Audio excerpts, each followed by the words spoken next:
Hello friends, जय माता दी।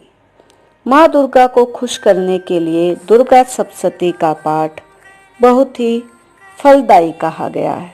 नवरात्रि के दिनों में तो इनका पाठ बड़ा ही उत्तम माना गया है, इसलिए माँ के भक्त दुर्गा सप्तशती का पाठ जरूर करते हैं। दुर्गा सप्तशती में कुल 13 अध्याय हैं, जिन्हें 3 चरित्र यानी 3 हिस्सों में बांटा गया है। प्रथम चरित्र जिसमें मधुकेटव वध की कथा है, मध्यम चरित्र में सेना सहित महिषासुर के वध की कथा है और उत्तम चरित्र में शुंभ निशुंभ वध और सुरथ और वैश्य को मिले देवी के वरदान की कथा है। ऐसी मान्यता है कि हर अध्याय के पाठ का अलग अलग फल मिलता है, इसलिए आपकी जैसी मनोकामना है उस अनुसार दुर्गा सप्तशती के अध्याय का नियमित पाठ करें। तो आइए देखते हैं कि किस अध्याय के पाठ का क्या फल मिलता है। दुर्गा सप्तशती के प्रथम अध्याय के नित्य पाठ से चिंताओं से मुक्ति मिलती है।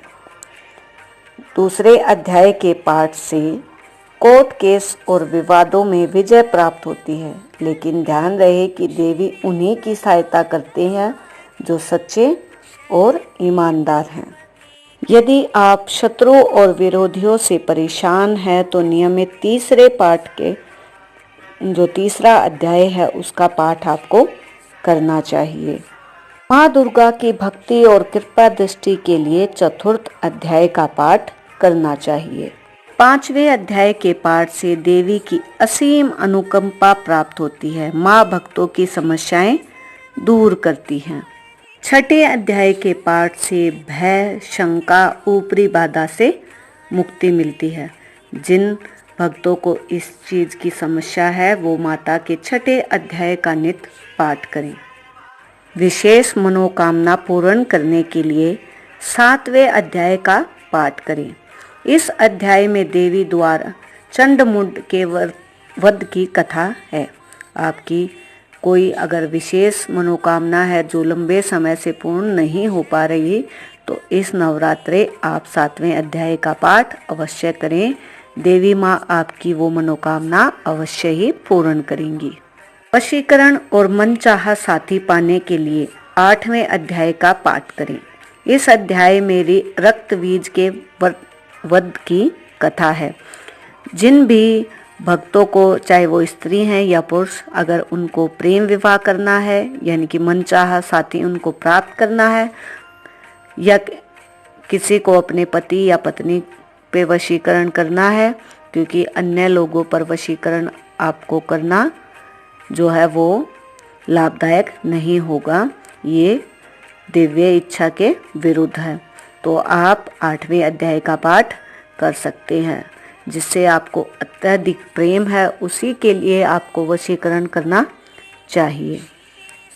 9वें अध्याय का पाठ खोए हुए व्यक्ति को वापस लाने के लिए और संतान सुख के लिए कारगर माना गया है।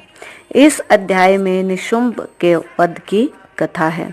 जिन महिलाओं को गर्भ धारण की समस्याएं आ रही हैं या जो व्यक्ति निसंतान है वो अवश्य ही 9वें अध्याय का पाठ करें। माता रानी से प्रार्थना करें, वो माँ है, वो अवश्य ही आपकी झोली खुशियों से भर देंगी।